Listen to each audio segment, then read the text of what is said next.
Hi மக்களே, இன்றைக்கி நம்ம வெயிட் லாஸ்க்கான ஓட்ஸ் தோசை எப்படி செய்யணும் தான் பார்க்க போகிறோம். அதுக்கு ஒரு பவுல் எடுத்துகிட்டு 50 கிராம் ஓட்ஸ் வந்து நான் எடுத்திருக்கேன்.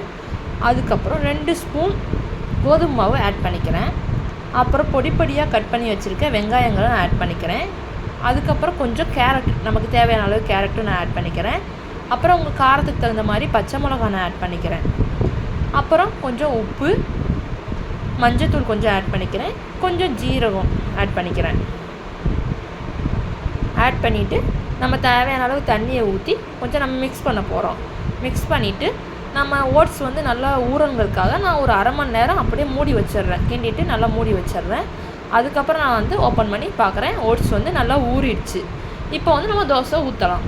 நான் வந்து தோசை சட்டியில் எனக்கு என்ன தேவைனாலும் எண்ணெய் விட்டுருக்கேன். நீங்கள் உங்களுக்கு என்ன வேணா விட்டுக்கலாம், வேணாட்டி எடுத்துக்கலாம். நல்லா மாவு வந்து நம்ம கெட்டியாக கொஞ்சம் கரைச்சிக்கணும். இல்லைன்னா நமக்கு தோசை வந்து வராது, ஓட்ஸ் தோசை. நான் வந்து ட்ரை பண்ணியிருக்கேன். நீங்கள் கெட்டியாகவே மாவு கரைச்சிக்காங்க. தோசை ஊற்றியாச்சு, வேகட்டும். எண்ணெய் ஊற்றிருக்கேன் நான் கொஞ்சமாக. தோசை வெந்தது எப்படி தெரியுது பாருங்கள். திருப்பி போட்டாச்சு. நமக்கு ஓட்ஸ் தோசை வந்து ரெடி ஆயிடுச்சு. இந்த ஓட்ஸ் தோசை ரெடி பண்ணி நம்ம எந்த சட்னி இல்லைன்னாலும் பரவாயில்ல, டேஸ்ட்டாக இருக்கும். நீங்கள் அப்படியே சாப்பிட்லாம். சட்னி வேணாலும் நல்லாயிருக்கும். ட்ரை பண்ணி பாருங்கள்.